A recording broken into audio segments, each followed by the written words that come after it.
ये पेन मोटा क्यों कर दिया है? ये विपिन सर खुद मोटे हैं इसीलिए कर दिया होगा। ठीक है, तो इसमें डियर एक तो राजनीतिक कार्यपालिका की बात होगी और एक प्रशासनिक कार्यपालिका की बात होगी। ठीक है,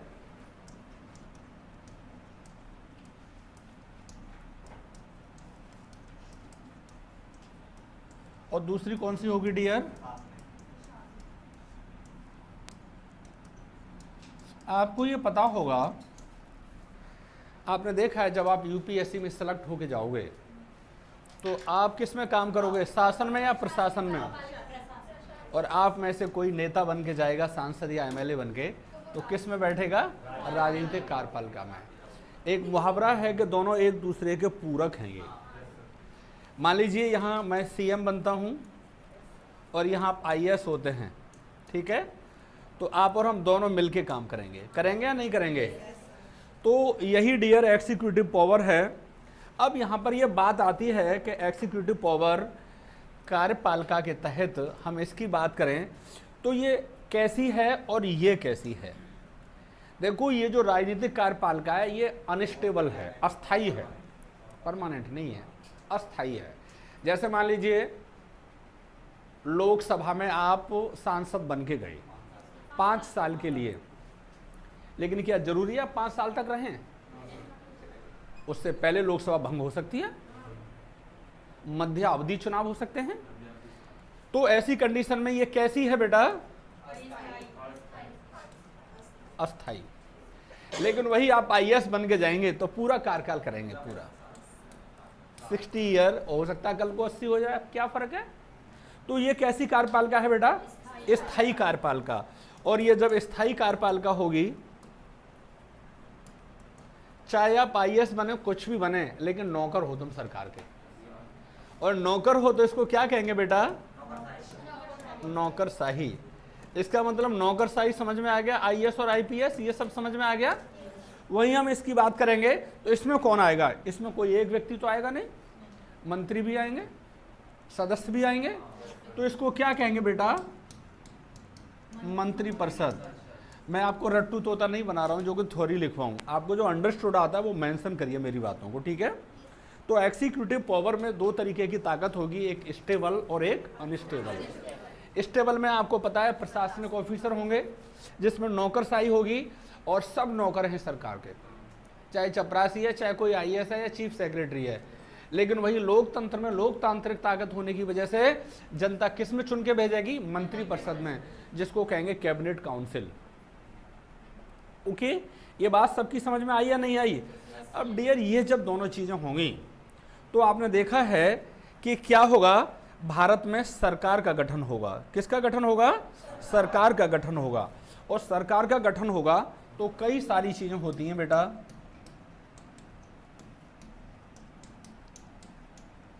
सरकार का गठन कोई एक तरीके से नहीं होता। सरकार के गठन में 3 चीजें आएंगी जो कि कल की क्लास में मैं बता चुका हूं। बोलो क्या क्या आएगा? 3 चीजें। वेरी गुड, गजब आंसर। विधायिका भी आएगी, कार्यपालिका आएगी, और क्या आएगी? न्यायपालिका आएगी। ये 3 चीजें आएंगी या नहीं आएंगी? और जब तक ये 3 चीजें नहीं होंगी सरकार का गठन नहीं हो सकता। अब हम सबसे पहले बात करते हैं किसकी? विधायिका की। विधायिका में क्या क्या आएगा ये बताओ। देखो, अभी प्रधानमंत्री की बात करोगे तो क्वेश्चंस में नंबरिंग नहीं होगा, ना पीटी का सवाल बनेगा। इसमें आएगा संघ। क्लियर? संघ में सब आ गए? नहीं आ गए? और संघ आ जाएगा तो संसद का निर्माण अपने आप होगा या नहीं होगा? अरे बिल्कुल होगा। और जब संसद का निर्माण होगा तो 2 चीजें निकल के आएंगी। क्या? एक अपर हाउस और एक लोअर हाउस।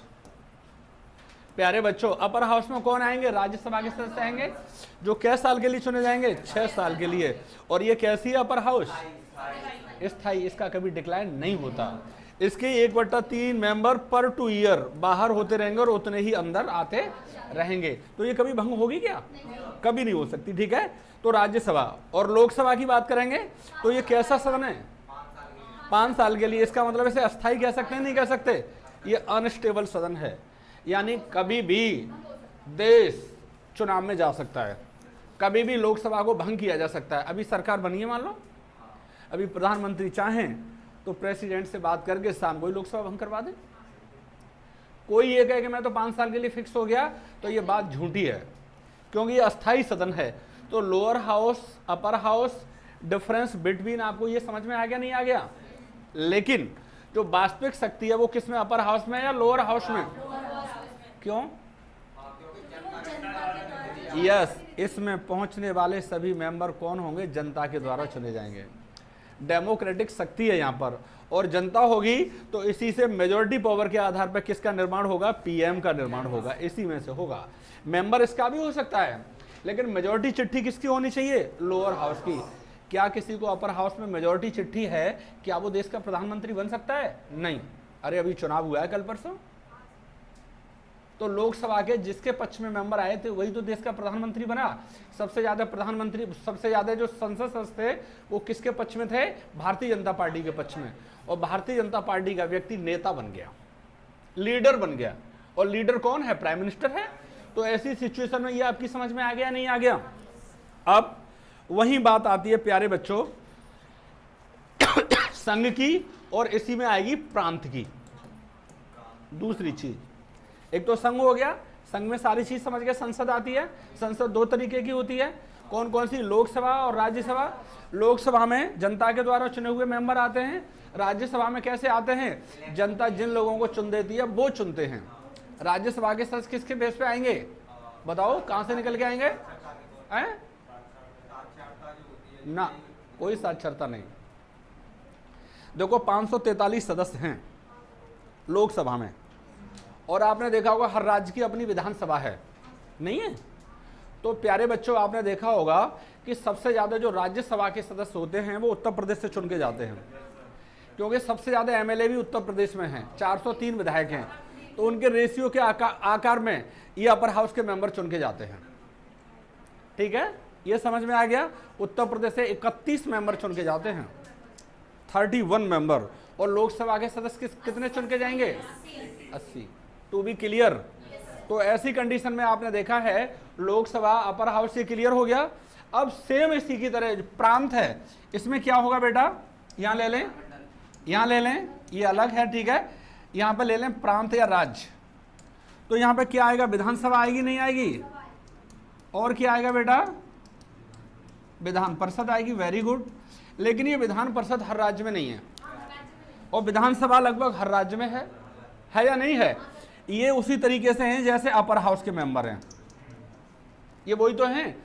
और ये कैसे हैं? जैसे लोकसभा के मेंबर हैं, क्योंकि विधानसभा में चुने हुए व्यक्तियों के आधार पर ही सीएम का निर्माण होगा, और उनके आधार पर चुने हुए किसका निर्माण हो रहा था? पीएम का निर्माण हो रहा था। तो यहां से मेजोरिटी का जो नेता होगा वो कौन बन जाएगा? सीएम।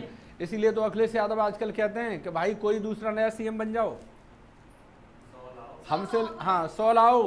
वो आजकल चुटकी ले रहे हैं, आपने देखा होगा, तो बाकी हमसे ले लो, 100 ले आओ, सीएम हो जाओ। क्योंकि आपने देखा है वास्तविक पावर किसके हाथ में है? पीएम में। और यहाँ किसके हाथ में है? सीएम में। पूरा बजट का मालिक कौन है? रेवेन्यू का चीफ कौन है? ट्रांसफर पोस्टिंग का मालिक कौन है? सीएम ही तो है।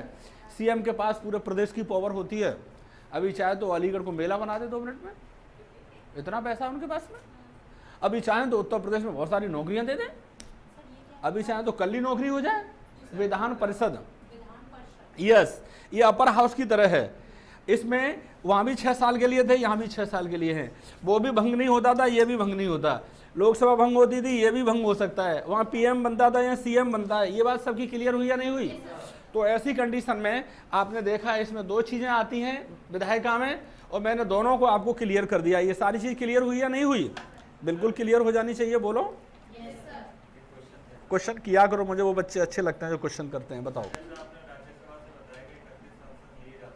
जी। 100 उत्तर प्रदेश में, 100 कभी 99 कभी 101, लेकिन 100 पे टिक करोगे आप। ठीक है बेटा? उत्तर प्रदेश में है, महाराष्ट्र में है, कर्नाटक में है, ठीक है, बिहार में है, पश्चिम बंगाल में है, बाकी अन्य राज्यों में नहीं है। जम्मू कश्मीर में था तो मामला ये अब हो गया, गड़बड़ हो गया मामला, आपको पता है। विधान परिषद के सदस्यों को कहते हैं MLC, member of legislative council. MLA को कहते हैं member of legislative assembly, MLA. MLA के पास वास्तविक पावर होती है, लेकिन मंत्री एमएलसी भी बन सकता है और एमएलए भी बन सकता है। अच्छा, मुख्यमंत्री एमएलसी बनेगा या एमएलए बनेगा? दोनों बन सकते हैं।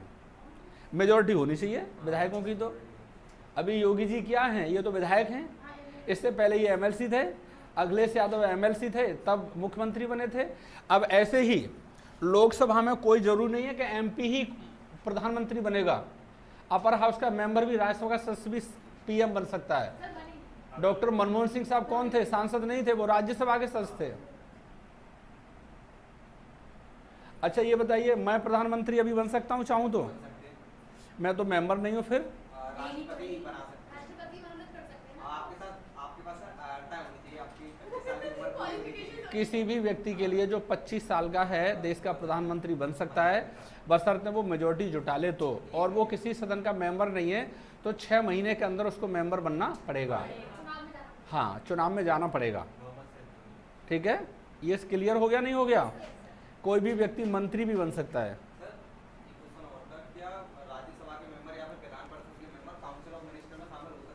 काउंसिल ऑफ मिनिस्टर क्यों नहीं बन सकते? मिनिस्टर क्लियर बन सकते हैं बेटा। दोनों सदनों में से किसी भी व्यक्ति को जो डाटा है 15% का, वो दोनों जगह से उठा सकते हैं। एक और सवाल बन गया इनके प्रश्न के आधार पर कि टोटल जो मंत्री बनेंगे वो 15% बनेंगे, उससे ज़्यादा नहीं बनेंगे। जैसे उत्तर प्रदेश में 403 विधायक हैं तो 60 से ज़्यादा मंत्री नहीं बना सकते योगी जी। बैन लगा दिया गया है अब। 15 चौका 60, 15 × 45, आधा तो बनेगा नहीं। टू बी क्लियर, मिनिस्टर कितने बनेंगे ये बात क्लियर हो गई? नहीं हो गई? मिनिस्टर कहाँ से बनेंगे ये बात क्लियर हो गई? लोकसभा राज्यसभा क्लियर हो गया? सवाल पूछ लेना, मैं बताने को तैयार खड़ा हूँ। विधानसभा विधान परिषद क्लियर हो गया? कार्यपालिका की मेन बॉडी मैंने टू बी क्लियर कर दी सबकी सब। किसी को कोई क्वेश्चन क्रॉस हो रहा तो पूछ ले हमसे। रवीना जी आराम से पूछ सकते हो, हमसे कोई डरेगा नहीं।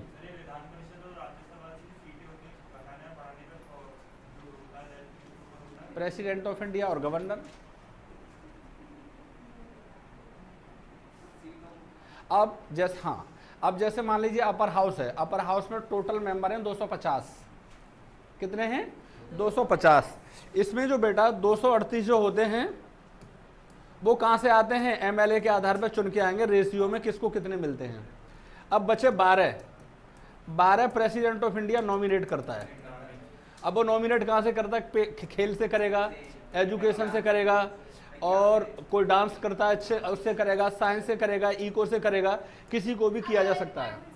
यस, स्पेशल लोगों को, जैसे सचिन तेंदुलकर है, उनको भगवान कहते हैं क्रिकेट का, उनको ले लिया। स्पोर्ट्स से ले सकते हैं, लेकिन कभी कभी ये दिखाते कुछ और हैं, करते कुछ और हैं, अपने लोगों को ले लेते हैं।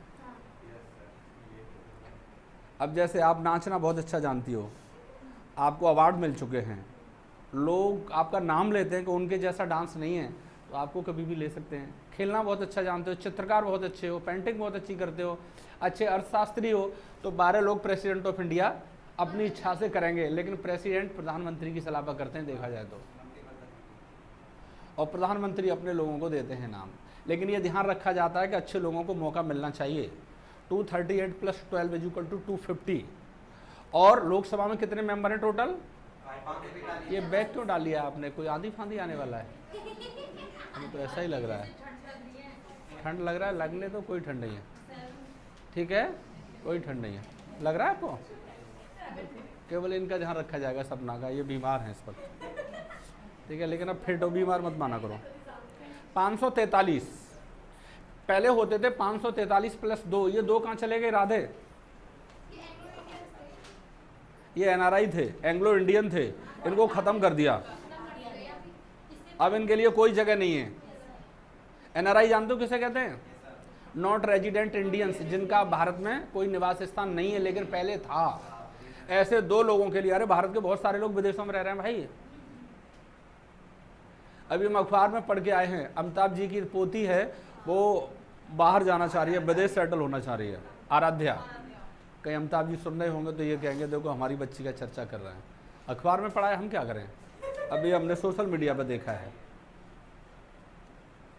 तो ऐसे लोग जो इंडिया से बाहर चले गए लेकिन कभी उनके दादा मई पितामही इंडिया में रहते थे, वो क्या कहलाएंगे? That is NRI, not resident Indian. और ऐसे लोगों को और क्या करते हैं हम, ये बताओ? नागरिकता देते हैं, dual citizenship. What is dual citizenship? क्या होता है? दोहरी नागरिकता क्या होती है?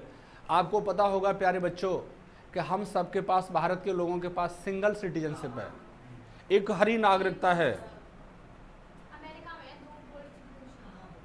एक हरी नागरिकता है। और ऐसी सिचुएशन में एक हरी नागरिकता का मतलब है कि यदि आपके पास भारत की नागरिकता है तो आप दूसरे देश की नागरिकता नहीं ले सकते, और यदि आपने दूसरे देश की नागरिकता ले ली तो भारत की नागरिकता ऑटोमेटिक रद्द हो जाएगी। तो आपसे ये क्वेश्चन पूछा जाएगा कि भारत में कितने प्रकार की नागरिकता है, तो एक हरी सिंगल सिटीजनशिप। लेकिन कुछ लोगों के पास डुअल सिटीजनशिप भी है, दोहरी नागरिकता का प्रावधान भी है, लेकिन उनमें वो लोग हैं। एनआरआई डे 1 जनवरी को मनाया जाता है, अप्रवासी दिवस। इसमें क्या होता था कि हम ऐसे लोगों को बुलाना चाहते हैं इंडिया में जिनसे हमारी साख बढ़े, जिससे देश तरक्की के रास्ते जाए। और तरक्की के रास्ते कब जाएगा? जब मालदार लोग हमारे यहाँ आएंगे, योग्य लोग हमारे यहाँ आएंगे। अब तुम्हारे घर पर नरेगा के लोग रोजाना जाएं तो तरक्की होगी आपकी, और डीआर सर जाएं तो मोहल्ले में चर्चा हो जाएगी, डीआर सर आ गए। ये तो हल्के में कह रही है, हाँ ऐसे ही। अरे होगी नहीं होगी? बिल्कुल होगी, मोहल्ले में आग लग जाएगा। ए पूजा, सच्चाई है या नहीं है ये? तो हम ऐसे लोगों को भारत में बुलाना चाहते हैं जिनकी वजह से हमारी अर्थव्यवस्था ग्रोथ करे। लेकिन हम उनको ये बाउंडेशन दे दें रजनी कि आपको तब भारत बुलाएंगे, तब नागरिकता देंगे, जब अपने देश की नागरिकता छोड़ दो तो कोई आएगा क्या?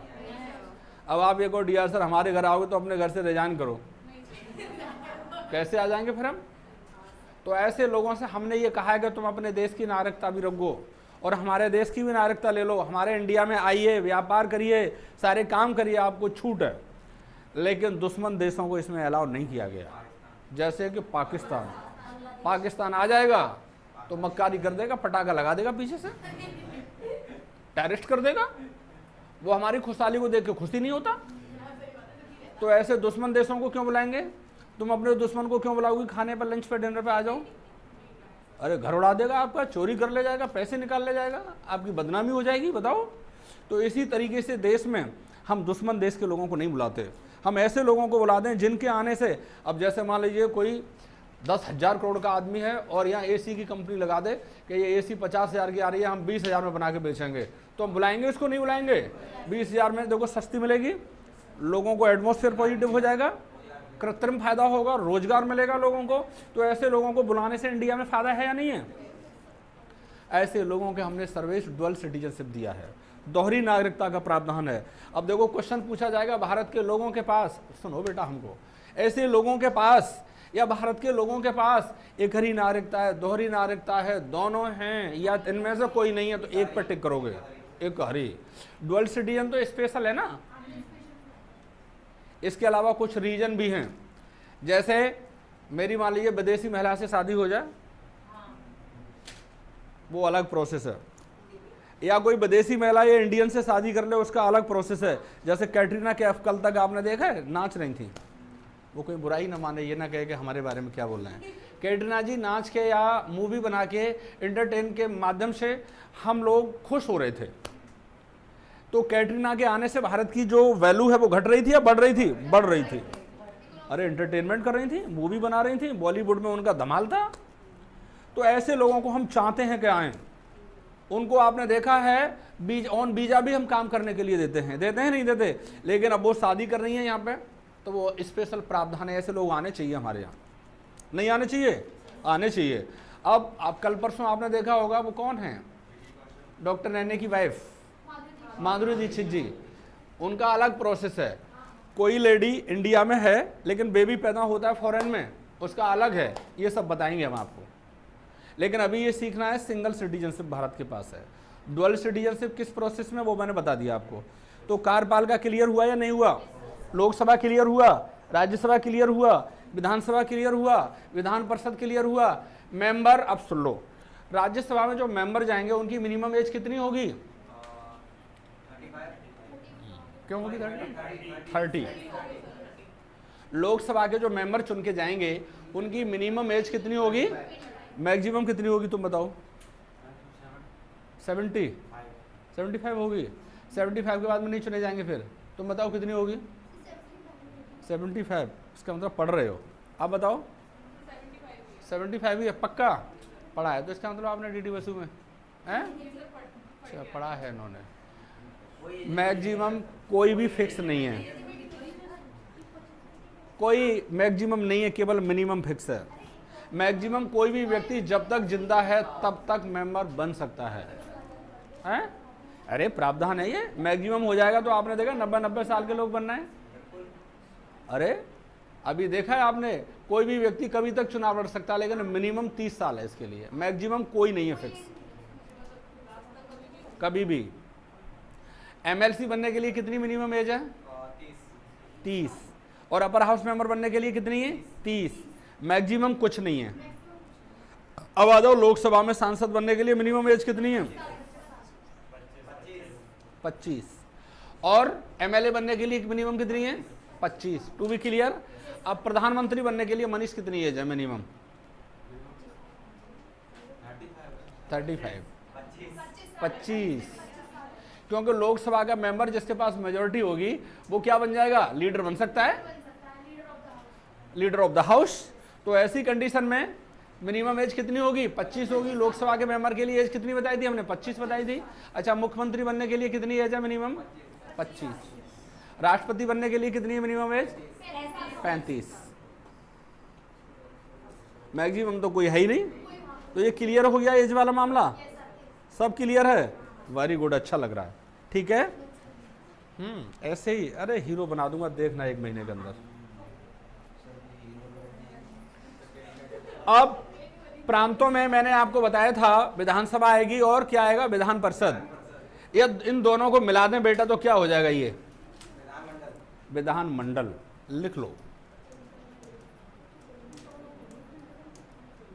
ये दोनों मिलके क्या हो जाएंगे बेटा? विधान मंडल। ठीक है। और विधान मंडल में मैंने आपको बता दिया विधानसभा और विधान परिषद दोनों आते हैं। ठीक है। ये राजीव जी ने सब समझाया था, नहीं समझाया? अच्छा, नहीं पढ़ा रहे? चलिए, अब ये क्लियर है या नहीं है ये बताओ? अब क्या आएगा अगला टॉपिक? कार्यपालिका। सर, ये विधानमंडल केंद्र शासित प्रदेशों की भी होती है अलग? नहीं, केंद्र शासित प्रदेशों में कई विधानसभा हैं लेकिन विधान परिषद नहीं है। लेकिन कई प्रशासक चलाते हैं, आईएएस चलाते हैं। यूनियन टेरिटरीज अलग प्रोसेस है। जैसे दिल्ली है, दिल्ली में विधानसभा है लेकिन विधान परिषद नहीं है। यूनियन टेरिटरीज की पावर अलग है केंद्र शासित प्रदेशों की। ठीक है। जैसे पुद्दुचेरी है, अलग है, प्रशासक है। नागालैंड है, प्रशासक है। ठीक है, समझ गए? अब कार्यपालिका की बात करेंगे। इसमें कार्यपालिका में क्या क्या आएगा बताओ? कार्यपालिका मैंने करा दिया ना? नहीं कराया अभी, विधायक का कराया है। इसमें अभी संघ आएगा और इसमें अभी प्रांत आएगा। अब इसमें संघ आएगा, संघ में क्या क्या आएगा ये बताओ? अरे संघ में प्रेसिडेंट आएगा, वाइस प्रेसिडेंट आएगा बेटा। अरे ये संघ में ही तो, संघ की तो ताकत है, बोलो। इसमें पीएम आएगा बेटा, और क्या आएगा? एक चीज, मंत्री परिषद, काउंसिल आ जाएगी, मंत्री परिषद आ जाएगी। ठीक है, काउंसिल ना, केवल इस चीज से काम चलाएंगे। ठीक है बेटा। अब ये सब किस में आ गए बेटा? संघ में आ गए। राष्ट्रपति आ गया, उपराष्ट्रपति आ गया, मंत्री परिषद आ गया, पीएम आ गया, ये सब आ गए इसमें। ठीक है। और जितनी भी केंद्रीय सेवाएं हैं, सेंट्रल सर्विसेज, वो भी आ जाएंगी इसमें। ठीक है बेटा।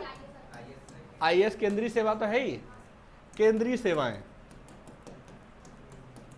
जैसे आईएएस और आईपीएस। ठीक है, ये क्लियर हो गया नहीं हो गया? अब संघ में दूसरा है प्रांत। प्रांत में क्या आएगा बेटा? सबसे पहले गवर्नर, बाकी सब आते चले जाएंगे इसी तरीके से।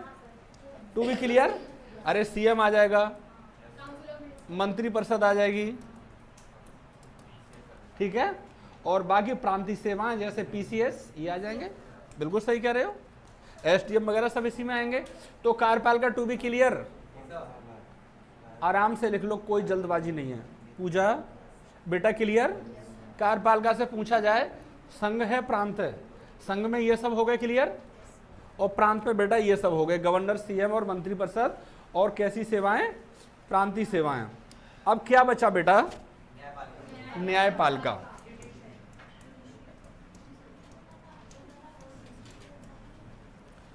न्यायपालिका हेडिंग दे दो।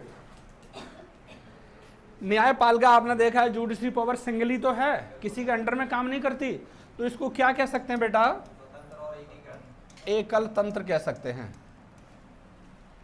और एकल तंत्र में क्या आ जाएगा, सुप्रीम कोर्ट आ जाएगा, और सुप्रीम कोर्ट के अंडर में कौन काम करेगा, हाई कोर्ट, और हाई कोर्ट ऐसे सिस्टम में चलता चला जाएगा। ठीक है, ये समझ गए, ये सब चलता चला जाएगा नीचे। तो ये भारत में एक तरीके से ये सब सरकार का काम करना नहीं कर रहे हैं, कार्यपालिका, न्यायपालिका, विधायिका, ये सब पावर्स हैं या नहीं हैं। तो सरकार के गठन की बात आएगी, या तो इंटरव्यू में क्वेश्चन पूछ ले, सेम आपको एक्सप्लेन करना है, चाहे तो मुख्य परीक्षा में सवाल बनवा ले, सेम एक्सप्लेन करना है आपको, और पीटी के क्वेश्चन तो उसकी औकात ही क्या है जो ना बने। टू बी क्लियर, ठीक है, सब बना दोगे। मेरी क्लास में सब लोग yes sir, no sir, excuse me sir, कोई गर्दन नहीं लाएगा, पूजा विशेष करके आप, ठीक है। और आपको कोई क्वेश्चन पूछना है तो excuse me sir please explain दोबारा से कर दो, रिवाइज कर दो, ठीक है। अभी से स्मार्ट बनो, क्योंकि इंटरव्यू की अलग से तैयारी नहीं होती। अब संविधान की हम बात करेंगे तो भारतीय संविधान में मेजॉरिटी की बात होती है। किसकी बात होती है, मेजॉरिटी की बात होती है बेटा। मेरी क्लास कभी 2 घंटे या 3 घंटे की हो जाएगा तो कोई दिक्कत तो नहीं है, मैं आपको मजबूर कर दूंगा, आप उठ के ही नहीं जाएंगे। ये मेरी ताकत है कि आप उठोगे ही नहीं क्लास से, और मेरी क्लास से निकल के भाग रहे हो तो मुझ में ताकत नहीं है, फिर ये मान के चलो, ठीक है। अब हम बात करेंगे भारतीय संविधान में बहुमत के प्रकार क्या होते हैं।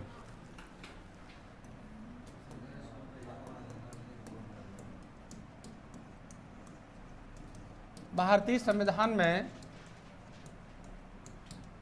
बहुमत के प्रकार, ठीक है बेटा। आपने ये तो सुना ही होगा साधारण बहुमत, आपने सुना होगा प्रभावी बहुमत, सुना है ना, आपने सुना होगा पूर्ण बहुमत, ठीक है। ये सारी चीजें आज मैं क्लियर बताऊंगा, और यहां से आप क्वेश्चंस खोल के देखेंगे तो सारे क्वेश्चंस आपको मिलेंगे, ठीक है। जो साधारण बहुमत होता है बेटा वो सिंपल मेजॉरिटी होती है। हेडिंग दे दो साधारण बहुमत।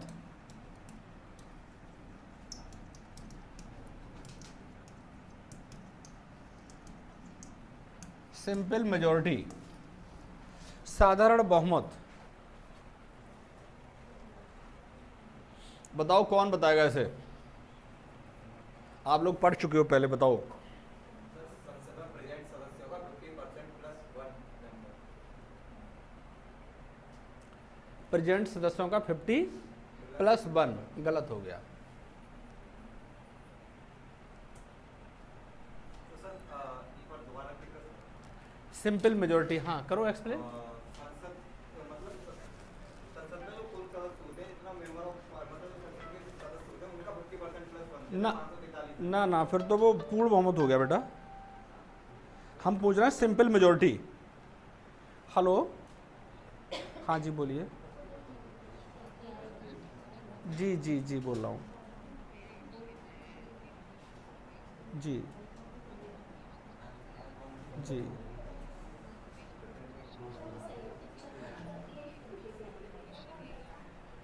मैम मैं क्लास ले रहा हूँ, क्या हम 3 बजे के बाद में बात करें? ठीक है, वेलकम। देखो सिंपल मेजॉरिटी होती है, जैसे ये सदन है, मान लो इसमें 500 सदस्य हैं, लेकिन तुम इतने ही लोग आए हो, तो जो प्रेजेंट सदस्य होते हैं वही जो मतदान करें वही जो सिंपल मेजॉरिटी है यार। आपने कहा 50+1 ना, वो मेजॉरिटी की नीड ही नहीं है इसमें। कुछ काम ऐसे होते हैं जो सिंपल सदस्यों के द्वारा पारित कर दिए जाते हैं, कोई उसके लिए मेजॉरिटी की नीड नहीं होती। वो तो मेजोरिटी अलग हो जाएगी 50+1, वो बताऊंगा। वो पूर्ण बहुमत हो जाएगा, वो फुल मेजोरिटी है। जैसे अभी नरेंद्र मोदी सरकार बना रहे थे तो उनके लिए फुल मेजोरिटी नहीं मिली, और फुल मेजोरिटी वही तो होती 50+1, लगभग 272+1 273 होना चाहिए, वो छू नहीं पाए उसे, 240 पर रह गए। अभी इसीलिए तो अखिलेश यादव जी कह रहे हैं कल परसों सदन में कि अब इनको कोई नमस्ते भी नहीं करता, इसीलिए ये गुस्से में है, कह रहे हैं, कल ही सुना है मैंने। हाँ, और जिसने इनको हराया है अभी उनको हटा भी नहीं पा रहे हैं, इशारे में योगी जी के ऊपर बाण चला रहे हैं। इसीलिए विपक्ष जोश में है आजकल, अब डर नहीं रहा, क्योंकि उनको पता है कि स्पष्ट मेजोरिटी नहीं है। लेकिन यही मोदी जी 272 ले आते तो सोच सकते हैं क्या जलवा होता उनका। तो that is called full majority बेटा, कंप्लीट मेजोरिटी, समझ गए ना। सिंपल मेजोरिटी क्या है, काम चलाओ।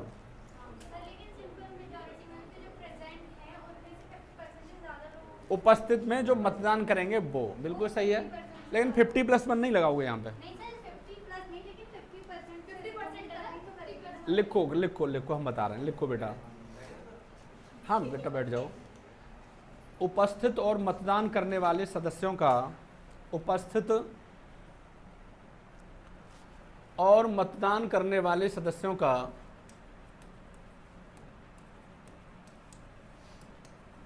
और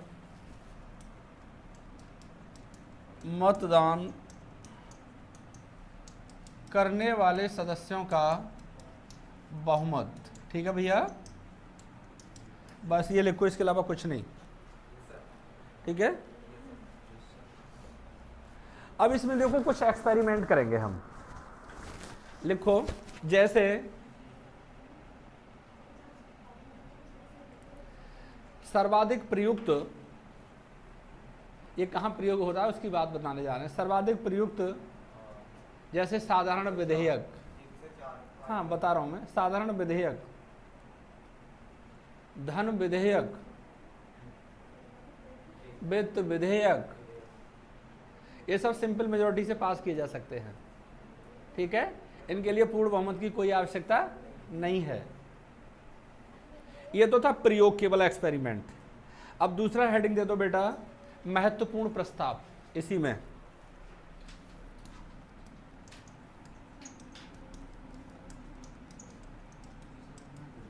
महत्वपूर्ण बताऊंगा बिल क्या होता है, विधेयक क्या होते हैं। महत्वपूर्ण प्रस्ताव, ये सब हेडिंग है लेकिन अलग से है ये। ठीक है, इसी में। हाँ बेटा, अब महत्वपूर्ण प्रस्ताव में क्या क्या आएगा। जैसे मान लीजिए सरकार को अविश्वास प्रस्ताव लाना है, लिख लो। जैसे अविश्वास प्रस्ताव सरकार लाती है, विपक्ष लाता है। विपक्ष लाएगा सरकार के खिलाफ। अविश्वास प्रस्ताव सरकार क्यों लाएगी। विश्वास प्रस्ताव,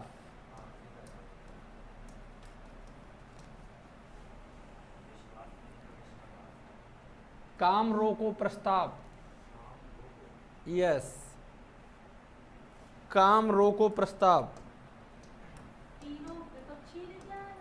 अलग अलग काम है अब ये सब। ठीक है, विश्वास प्रस्ताव सरकार अपने पक्ष में लाएगी। काम रोको, हाँ बिल्कुल। निंदा प्रस्ताव, विपक्ष निंदा, ये सब विपक्ष के ही तो काम है।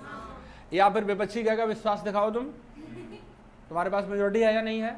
अच्छा, हम अविश्वास प्रस्ताव लेके आ रहे हैं आपके खिलाफ, यही तो होता है सब। ठीक है, ध्यानाकर्षण प्रस्ताव, यानी सरकार का जैसे कोई घटना हो गई है तो विपक्ष वहां ध्यान दिलाता है सरकार को, ध्यानाकर्षण प्रस्ताव, जैसे कि अभी हुआ था 10 सिकंदराबाद। यस, ध्यानाकर्षण प्रस्ताव, ये सब हो गए। एक और इसमें करना चाहें तो कटौती प्रस्ताव, ये सब किस में आएंगे, सिंपल मेजोरिटी के तहत आ जाएंगे ये।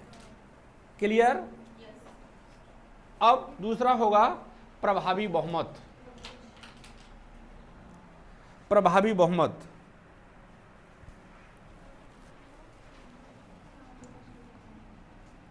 या इसको तत्कालीन बहुमत भी कह सकते हैं। प्रभावी बहुमत या तत्कालीन बहुमत, इसको इंग्लिश में कहते हैं इफेक्टिव द मेजॉरिटी। लिख लो, लिखना चाहो तो। Effective the majority, effective the majority.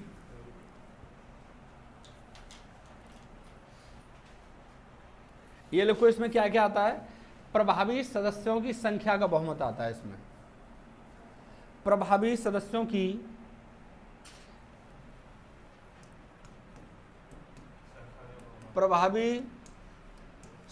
की संख्या बहुमत। ठीक है डियर, ये क्या होता है प्रभावी संख्या? इसका मतलब क्या हुआ, वही तो मैं पूछ रहा हूं। जैसे देखो, इसका मतलब ये है कुल सदस्य संख्या है मान लीजिए, और उसमें से कुछ लोग हैं नहीं, अनुपस्थित, या फिर डायरेक्ट एक शब्द लिख दो, मानस रिक्तियां। कह सकते नहीं कह सकते? ये क्या होता है? प्रभावी सदस्यों का इक्वल टू आ गया ये। जैसे मान लीजिए 500 सदस्य हैं, यस वही हो गया एक लाइन में। 500 सदस्य आए, कितने? 300, तो वो 200 बाहर हो गए, तो 300 क्या हैं? प्रभावी सदस्य हैं। To be clear?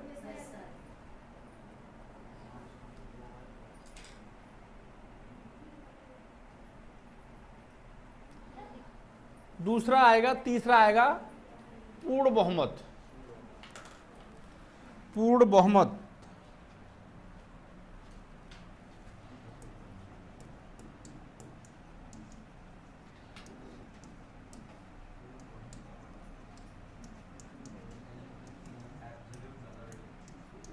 Absolute majority. अमन, ये है जो तुम पहले बोल रहे थे, 50+1, इसको कहते हैं पूर्ण बहुमत। लिखो इसमें कुल सदस्य संख्या का बहुमत।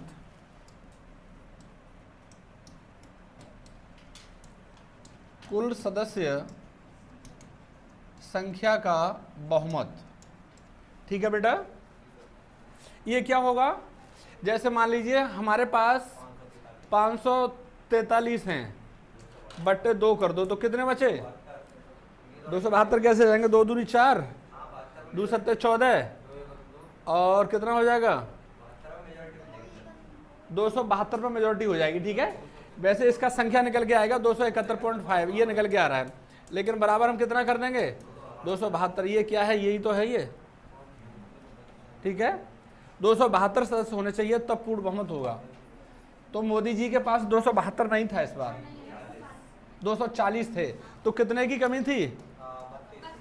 और 32 की पूर्ति किसने की? चंद्रबाबू नायडू और नीतीश कुमार, और फिर कुछ अलग से आ गए। इसीलिए तो वो दोनों हमेशा प्रेशर में सरकार को रखेंगे।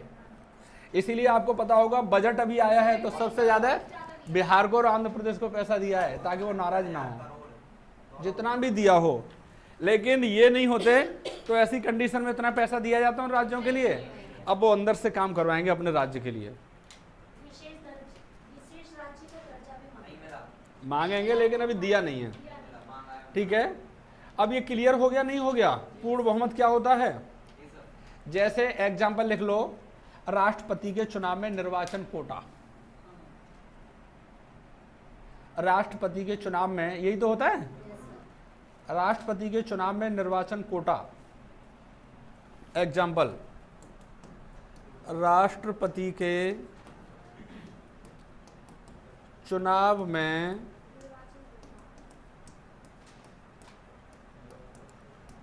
निर्वाचन कोटा, ये हो गया आपका। To be clear? अब एक और बचता है बेटा, क्या बताओ? विशेष बहुमत। Very good.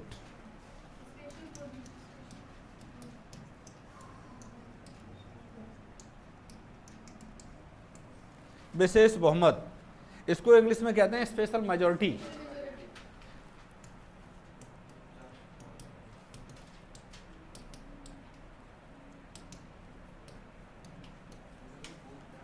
तमीज़ का टीचर ढंग से छात्रों को समझा देना क्लास में, तो घर पे पढ़ने की नीड नहीं रहती फिर।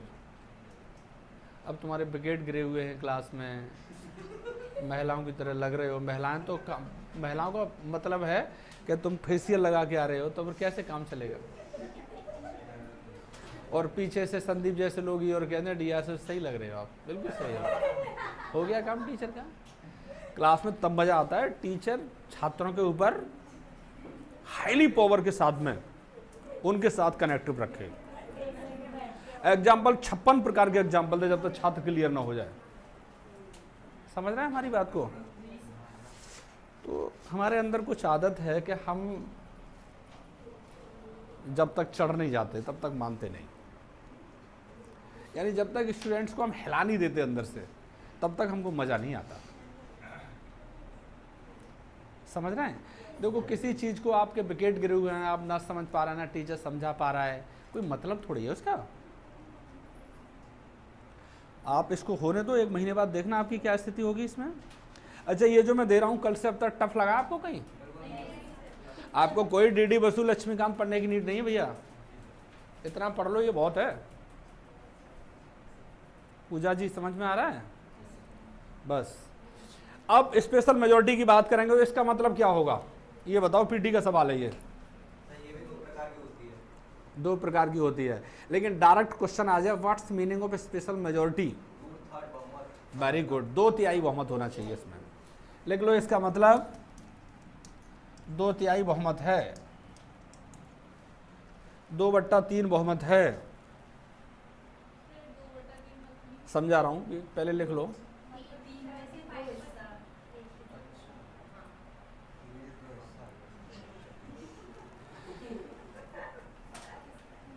स्पेशल मेजॉरिटी का मतलब क्या है?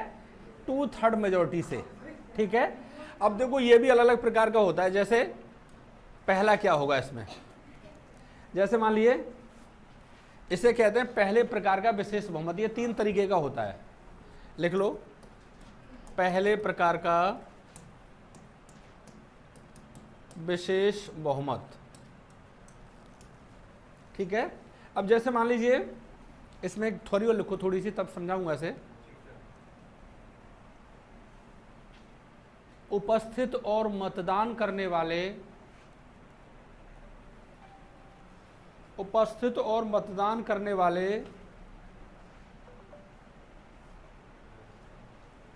सदस्यों का, उपस्थित और मतदान करने वाले सदस्यों का कितना बहुमत हो इसमें? 2/3 बहुमत। अब देखो इसे समझ लेते हैं। ये थ्योरी समझ में नहीं आई तो मैं इसको मैथमेटिकल समझाता हूं। जैसे मान लीजिए उपस्थित सदस्य 200 हैं। कितने हैं? 200। और वोटिंग किया कितने लोगों ने? 180 लोगों ने। कितने लोगों ने किया? तो देखो 180 गुणा 2/3 कितना आ जाएगा निकल के बताओ? 120 आ गया। और 120 ही आया, क्या कहलाएगा ये? 2/3 बहुमत। स्पेशल मेजॉरिटी इसे बना लो, विद एग्जाम्पल के लिख लो। उपस्थित सदस्य कितने हैं? 200। ठीक है। मतदान कितने लोगों ने किया? 180। तो 180 गुणा 2/3 इज इक्वल टू कितना आ गया? 120। 120 इज कॉल्ड स्पेशल मेजॉरिटी। अब यहाँ पर देखो आपको घुमाने के लिए एक नया सवाल बनाएगा भयंकर, कि ये जो स्पेशल मेजॉरिटी होती है, जिस तरीके से मैंने 120 आंसर दिया, भारत के संविधान में इसका जिक्र कौन से आर्टिकल में किया गया है? यस, ये टफ सवाल बन गया। देखो ये आईएएस का सवाल बन गया, पीसीएस में भी पूछ लेगा और आईएएस के कंसेप्चुअल क्वेश्चन में पूछ लेगा। स्पेशल मेजॉरिटी का जिक्र कौन से आर्टिकल के अकॉर्डिंग बोला गया है? इसका एक्सपेरिमेंट आर्टिकल में किया गया है। कौन सा? ना, आर्टिकल 249 और आर्टिकल 312। यस, लिख लो यहाँ पे एक्सपेरिमेंट इन यूज्ड आर्टिकल 249। मेरा फोन है ये क्या? मेरा रिंगटोन भी यही है। Experiment article 249 and article 312। पूछ ले बेटा कहाँ से लाएगा क्वेश्चन, अब इसकी औकात नहीं है इससे ज़्यादा, बस इतना ही परेशान करेगा आपको। और मैं ये नहीं बताता तो यहाँ मार देता आपको, यहाँ गिरा लेता ये टफ क्वेश्चन बन गया आपका।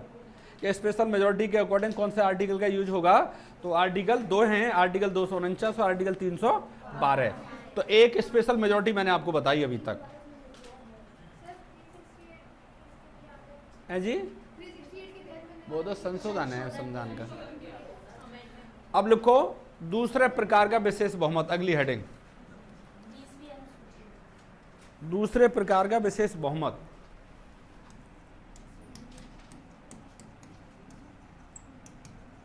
दूसरे प्रकार का विशेष बहुमत बेटा, ठीक है।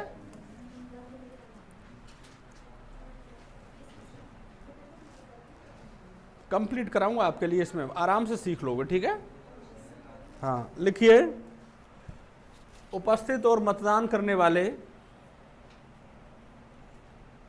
उपस्थित जानते हो, उपस्थित में से वोटिंग कौन करता है मैंने बता दिया। उपस्थित और मतदान करने वाले सदस्यों का, उपस्थित और मतदान करने वाले सदस्यों का 2/3 बहुमत, उपस्थित और मतदान करने वाले सदस्यों का कितना बहुमत, 2/3 बहुमत, जो कुल सदस्य संख्या के, जो कुल सदस्य संख्या के आधे से कम ना हो। इससे कम मेंबर आएंगे तो फिर कुछ नहीं होगा, आधे से कम ना हो, हाँ जी, आधे से कम ना हो। अब जैसे मान लीजिए लोकसभा में 543 हैं, तो कितना होना चाहिए, 272 होना चाहिए। लिख लो, लोकसभा में 543 बाई 2 = 272।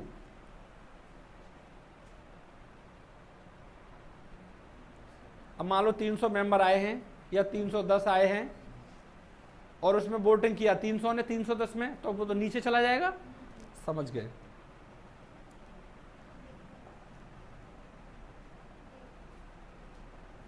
अब इसमें एक एक्सपेरिमेंट होगा जो कहाँ यूज होगा, ये लिखिए, नोट करके लिख लो। महत्वपूर्ण संवैधानिक पदाधिकारी,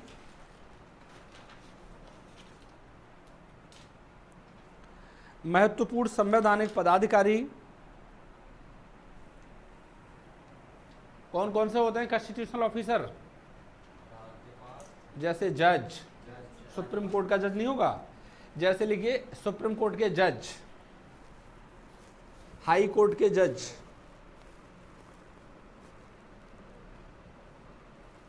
और क्या आ जाएगा,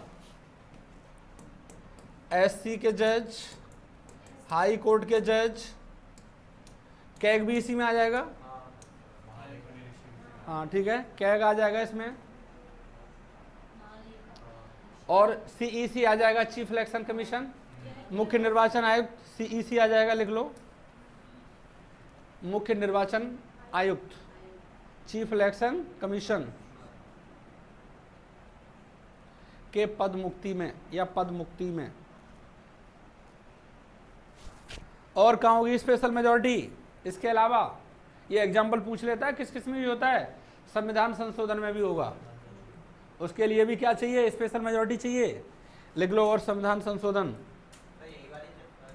इसी में बेटा, बिना इसके होगा ही नहीं, ठीक है। और संविधान संशोधन, टू बी क्लियर, कोई प्रॉब्लम।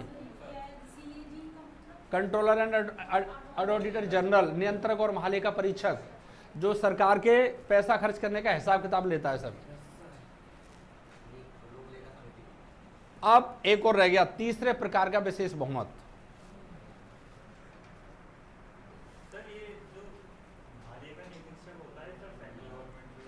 सेंट्रल गवर्नमेंट है, और यहाँ भी राज्य में भी होता है, उसका अलग होता है, इसको इंग्लिश में कहते हैं एज ए ऑडिटर। ठीक है, लिखिए ऑडिटर। सरकार तो हिसाब तो सबको देना है, राज्य को भी देना है, वो तो छोड़ो, छोटे स्तर पे भी सरकारी हिसाब होता है, वहाँ भी हिसाब होता है, पंचायत स्तर पे भी होता है, उसका ऑडिटर अलग होता है। सबकी ऑडिट लगती है, कितना पैसा साल में आया, खर्च कैसे हुआ, सबकी ऑडिट लगती है। अब लिखो तीसरे प्रकार का विशेष बहुमत।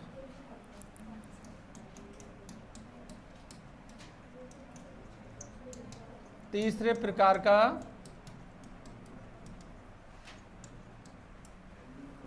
विशेष बहुमत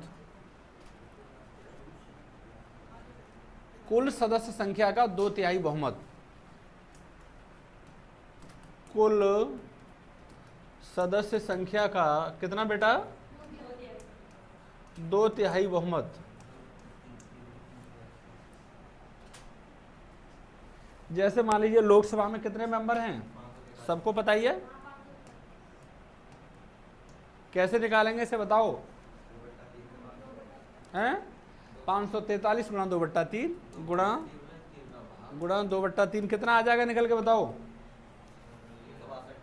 हैं वेरी गुड, 18 गुणा 12 निकलेगा तो 362 आ जाएगा। ठीक है, लिख लो इसे, आ गया। अब एक और होता है कठिनतम बहुमत। ये कठिन तो है ही यार, इसको कठिन बहुमत भी कह सकते हैं। हाँ ठीक है, ठीक है। और ये कहाँ यूज होगा बेटा? सबसे कठिन, सबसे टफ, आर्टिकल 61 में। Yes very good, used in article 61। और 61 क्या है बेटा? इम्पीचमेंट। और इम्पीचमेंट किसका है बेटा? वेरी गुड, गजब आंसर। पूछ ले बेटा, कहाँ से पूछेगा सवाल, इससे ज्यादा नहीं पूछेगा। इंटरव्यू, मेंस, प्री सब आ गए इसमें। Article 61 used in impeachment process of president of India. ठीक है, तीसरे प्रकार का, ये कठिनतम बहुमत कहते हैं इसको, या तीसरे प्रकार का विशेष बहुमत कहते हैं। ओके, अब अभी क्लास में फुसफुसाहट हो रही थी कि ये बिल क्या होते हैं। क्या बेटा? बिल। देखो दो चीज मिलेंगी आपके लिए, बिल, इसको हिंदी में क्या कहते हैं बेटा? विधेयक। और एक मिलेगा एक्ट, इसको कहते हैं कानून। दोनों में अंतर क्या है देखो, समझ लो। मान लीजिए ये लोकसभा है, ये राज्यसभा है, और मैं प्रेसिडेंट हूं, और आपको कोई कानून बनवाना है, तो आधे लोग उसे नाम देंगे, सिग्नेचर करेंगे, और जब उसे नाम देंगे ये कहेंगे ये काम होना चाहिए। मान लीजिए सर्दियों की छुट्टी होनी चाहिए, तो सर्दी हॉलीडे, तो ये प्रस्ताव पारित करेंगे, और जब ये जाएंगे तो उसे बिल कहलाएंगे कि सर्दी हॉलीडे बिल है ये पारित कर देंगे। फिर जाएगा किसमें? राज्यसभा में। मान लो राज्यसभा नहीं करता है तो खत्म, बोले हम नहीं हो तुम्हारी बात से सहमत, हम नहीं ले रहे छुट्टी। लेकिन राज्यसभा ने भी सिग्नेचर कर दिए तो वहां भी बिल कहलाएगा। ये यहाँ भी बिल था, यहाँ भी बिल था, तो ये कानून बनता है, इसे कानून बनाते हैं। तो जब तक प्रोसेस में होता है ये बिल ही कहलाता है। फिर तीसरा प्रोसेस होता है, सबसे पहले कहाँ पहुंचा? लोअर हाउस में, फिर कहाँ जाएगा? राज्यसभा में, अपर हाउस में, फिर उसके बाद में किसके पास जाएगा? प्रेसिडेंट के पास। यहाँ भी क्या कहलाएगा ये? बोलो अब। अभी साइन कहाँ हो गए, हम तो वापस करेंगे। अब यहाँ पे आया तो ये क्या कहलाएगा? बिल।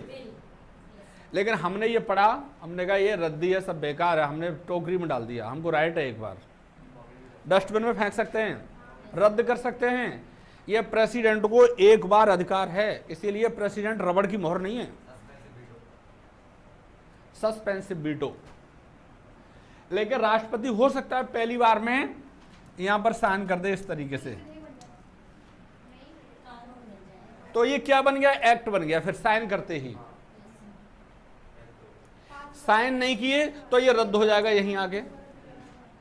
कभी कभी ऐसा होता है कि प्रेसिडेंट फिर दोबारा से भेजते हैं, लेकिन ये लोग नहीं मान रहे कि हम तो बनवा के रहेंगे कानून।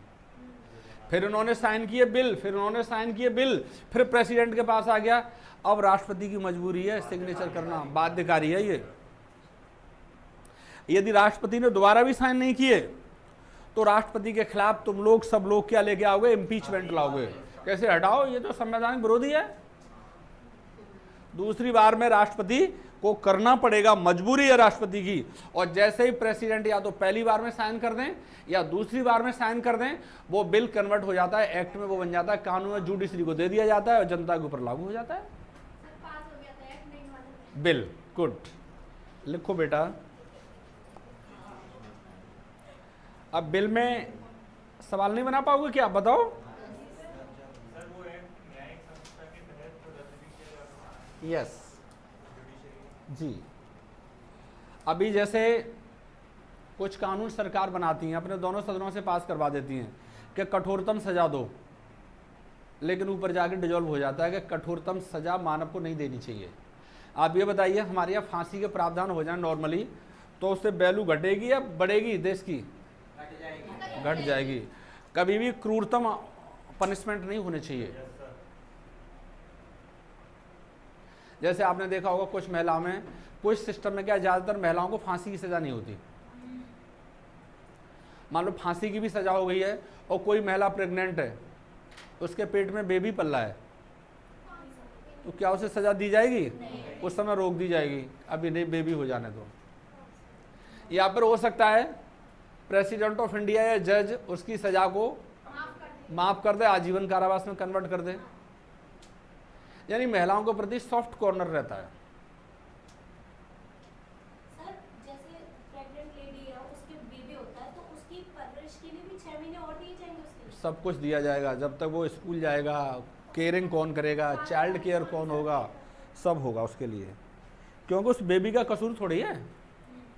जैसे मान लीजिए ये पीसीएस अफसर हैं, ये सस्पेंड हो गई, इनके हस्बैंड हैं, इनके बच्चे हैं, तो इनको ये नहीं है कि सैलरी खत्म, घर बिठा दो, आधी सैलरी मिलेगी ताकि इनके बच्चे और परिवार चलता रहे, परिवार पर असर ना पड़े। इसीलिए आपने देखा जो अधिकारी सस्पेंड होते हैं तो उनको आधी सैलरी मिलती है, जिससे परिवार रास्ते से ना भटके, बच्चों की पढ़ाई बंद ना हो, पत्नी पे कोई फर्क ना जाए। नहीं मिलेगी, ये तो बेईमानी थी, ये तो फ्रॉड करने से आई थी। ये तो आपने देखा है क्या, छोटा नेकर पहन के और शॉर्ट्स पहन के घूम रही हैं? इनको मजा आ रहा है छोटा नेकर पहनने में, शॉर्ट्स पहन रही हैं। लेकिन शॉर्ट्स और ये इसलिए पहन रही हैं कि ऐसे ही हवा में आई हैं चुन के, लेकिन जब रगड़ के आंखें कमजोर हो जाएंगी तो क्या आप ये सब काम करोगे? उनकी कहानी अलग है। यूपीएससी के चेयरमैन ने रिजाइन कर दिया है। आप ये बताओ, क्या ये सब गड़बड़ी होनी चाहिए यूपीएससी परीक्षा में? नहीं होगी। हम आ रहे हैं ना थोड़ी देर बाद, क्यों परेशान हो? नहीं होने देंगे, परेशान मत हुआ करो, हम हैं उसके लिए। आपको अभी हल्के में लगता है? लिखिए बिल, हाँ लिखिए बिल, विधेयक, कहीं कोई बेईमानी नहीं होगी।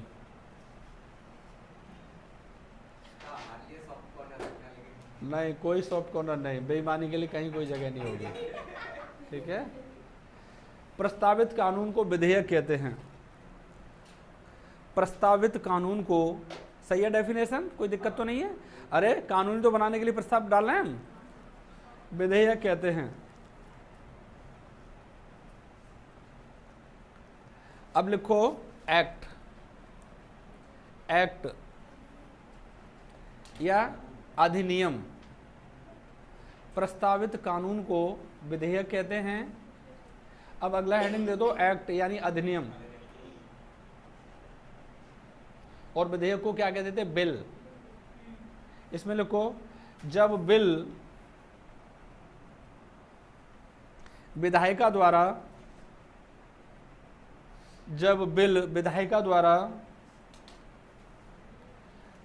पारित हो जाता है, विधायिका द्वारा पारित हो जाता है,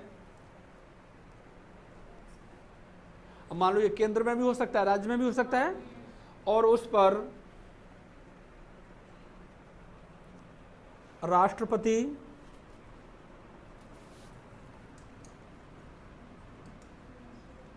ऑब्लिक राज्य में होगा तो कौन देगा? गवर्नर। राष्ट्रपति और राज्यपाल ऑब्लिक राज्यपाल सहमति दे देते हैं। सहमति का मतलब सिग्नेचर हो गया ना। सहमति दे देते हैं तो उसे अधिनियम या एक्ट कहते हैं। तो उसको अधिनियम या एक्ट के नाम से जाना जाता है।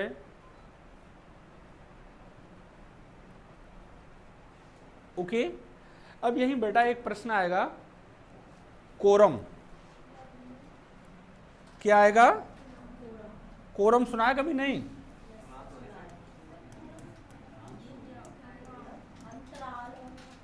क्योरम, या इसको एक और नाम दिया गया गढ़पूर्ति। ठीक है, कोरम या गढ़पूर्ति। कभी कभी इसमें यह होता है, कोई संख्या हमको निश्चित चाहिए, वो पूरी नहीं हो पा रही है, तब तक कार्रवाई नहीं चलेगी। जैसे मान लिया लोकसभा की कार्रवाई चलने के लिए 10% लोग होने चाहिए, अब 550 हैं तो 55 लोग होने चाहिए। 55 नहीं होंगे तो लोकसभा उस दिन कार्रवाई रोक दी जाएगी। लिखो, वह न्यूनतम संख्या, वह मिनिमम संख्या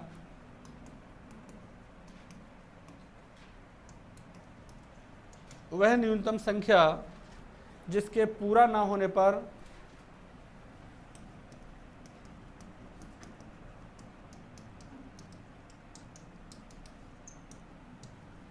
किसी सदन की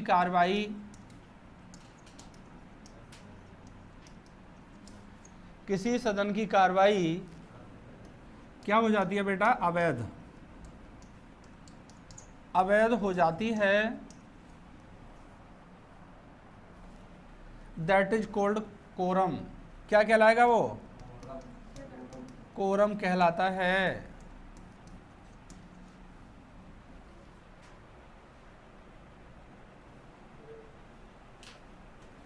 एग्जाम्पल लिख लो, भारत में कुल सदस्य संख्या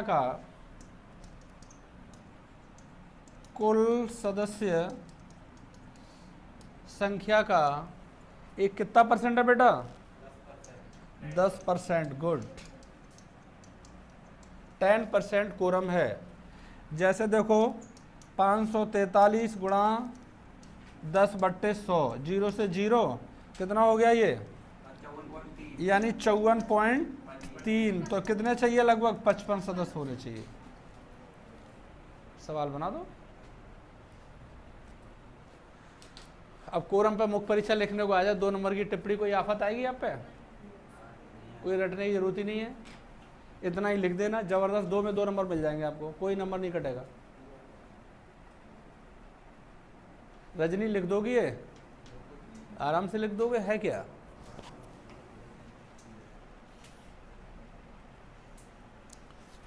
अब हम अगली चर्चा करेंगे आत्मा से, प्रस्तावना से। आपने देखा कभी कभी आपके मन में ये क्वेश्चन आता है कि ये मेरी आत्मा की आवाज़ है, ये मेरे अंदर की आवाज़ है। कहती हो नहीं कहती हो? डीआर सर को परेशान करना, ये मेरे अंदर की आवाज़ है। कर लो भाई, हम तो बने ही इसीलिए हैं। आत्मा की आवाज़ होती है इंटरनल डिसीजन, ठीक है? और जो आत्मा से छेड़ेगा उसकी हत्या हो जाएगी, नहीं हो जाएगी? ऐसे ही संविधान में प्रियम्बल है, उससे छेड़ते नहीं है, तो किसी की आत्मा से भी नहीं छेड़ते, याद रखो। अरे किसी की आत्माओं को, सॉल्स को हर्ट करोगे तो क्या होगा फिर? आपका बदबुएं लग जाएंगे। सही कह रहा है।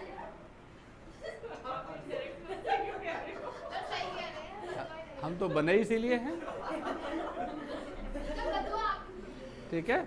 तो संविधान में ऐसे ही प्रियम्बल है, उसे ये कहा गया कि ये जस्टिस योग्य नहीं है। कुछ लोगों ने कहा ये जस्टिस के लिए है, किसी ने कहा डीआर सर अच्छे हैं, किसी ने कहा नहीं अच्छे नहीं हैं।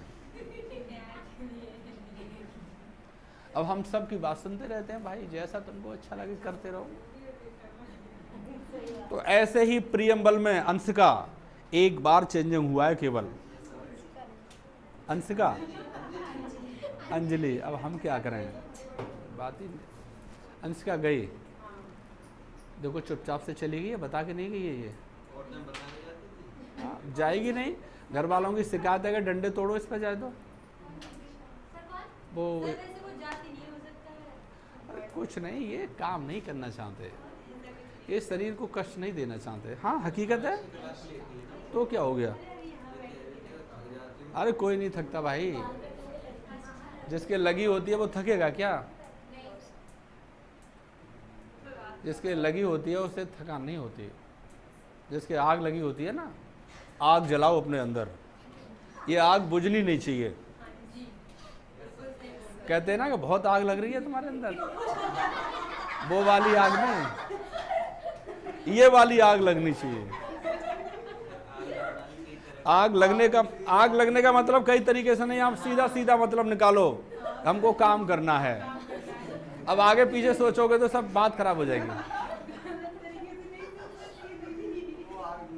ये आग बुझनी नहीं चाहिए यूपीएससी वाली।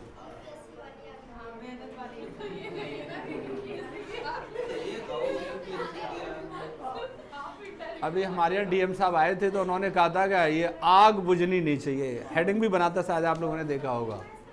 अपने अंदर क्या लगाओ, आग लगाओ, आग जलाओ। आग का मतलब समझो, जो हमने ठान लिया है वो करके दिखाना है। एक चीज के मतलब अनेक होते हैं और आप जैसे सोच लो वो चीज मिलती चली जाती है हमको। तो प्रियम्बल में 1976 में 42 अमेंडमेंट के द्वारा एक बार अमेंडमेंट हुआ और उसमें 3 नए शब्द जोड़े गए, समाजवाद, पंथ निरपेक्षता और अखंडता। तो कल हम प्रियम्बल से स्टार्ट करते हैं संविधान को। कोई जल्दबाजी थोड़ी है हमें, काहे की जल्दबाजी है। अब बच्चे को तुरंत पहले दिन खड़ा हुआ धक्का मार के भगाओ तो बेचारा गिर जाएगा। उसे आराम से पहले गिरेगा, फिर उठेगा, गिरेगा, उठेगा और फिर दौड़ेगा। जैसे अभी किसी से कहोगे नाच के दिखाओ, शर्माएगा, हेजिटेशन होगा, फिर झमाझम नाचेगी। ठीक है, तो ऐसे ही झमाझम सीखना है हमको संविधान। अब राजीव जी होते तो गिर गए होते अब तक विकेट खा गए। राजीव जी अच्छे व्यक्ति हैं। देखो आपने देखा कुछ लोगों को कोई चीज़ नहीं मिलती तो उसके लिए हर चीज़ अच्छी लगती है। हर चीज़ अच्छी मत समझा करो, क्वालिटेटिव चीज़ों से समझौता किया करो। हर चीज़ अच्छी लगेगी तो फिर ठीक नहीं रहेगा। क्वालिटी सीखो, पसंद करना सीखो। इसे कब बंद करोगे अब बेटा, इसे देखो। ठीक है, तो कल हम बात करेंगे किस पर, प्रस्तावना पर। ठीक है, तो दैट्स एनफ फॉर टुडे। आज के लिए बेटा इतना ही। देखो अब ये मान के चलो सुबह से